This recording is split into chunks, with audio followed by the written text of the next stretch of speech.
Welcome back to part 2 of the oil portrait video tutorial brought to you by the virtualinstructor.com.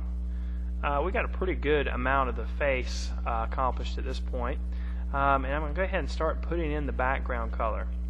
Now, the color that I'm putting in the background is not chosen at random. I am kind of thinking about my color theory a little bit here. My subject's eyes are blue, and there's a lot of red in here, so keeping with things being a little analogous, I'm going to put in a purple background. And what I'm going to do is I'm just going to put it in solid and quickly.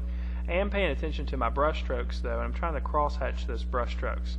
That's really going to make a difference in the textural quality of the painting. I'm also going to kind of touch up things as I go, just like I'm doing on the edge of the face. Now, the reason why I did the background next in this case is that really the focus of the painting is on the face. So I'll do the face first. Then I fill in the background, and then the last thing I'll do is the hair, because the hair kind of overlaps both the face and the background. So I'm kind of thinking about what order I'm doing things in. Next, I'm going to go ahead and do the clothing, and with the clothing, I'm going to do it a little bit more like an underpainting. I'm going to go ahead and look at the values that I see and kind of map out those values. So I'm starting with the darker values, and this is not a true underpainting. I am doing this rather quickly, and I'm just trying to map out the initial values as accurately as possible. You also notice that I used a big brush for that. Don't need to worry about detail too much.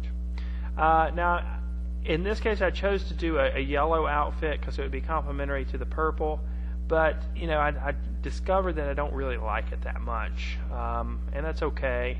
Sometimes you'll be doing paintings, you want to change things, so I'll just go right over the top of it. I decided to go with a pink here in this case, and pink's going to work out a little bit better for this. Pink stands out a little bit more. It's a little bit more natural for the image. Once we got the clothing done, we've got the most of the face done, we'll go back and we'll go ahead and hit the hair.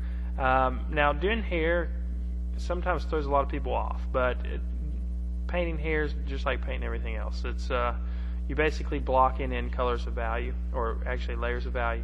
So, you know, I just block in the whole hair, one solid value, one solid color first, and then it's a process of noticing the areas that are light and noticing the areas that are dark and painting those in. And I do that in the direction that the hair grows. That's very important. I'm not just making random brush strokes left or right, although you can do that and kind of create some interesting texture. For this painting, I want it to be a representational painting, so I am painting in the direction that the hair grows. And like I said, it's a process of just kind of putting the lights on and putting the darks on and working back and forth between those values. Now, you can go for a really long time back and forth. You want to be careful that you don't overwork the painting and try to do too much. You know, you kind of have to make a judgment call on that as you're working.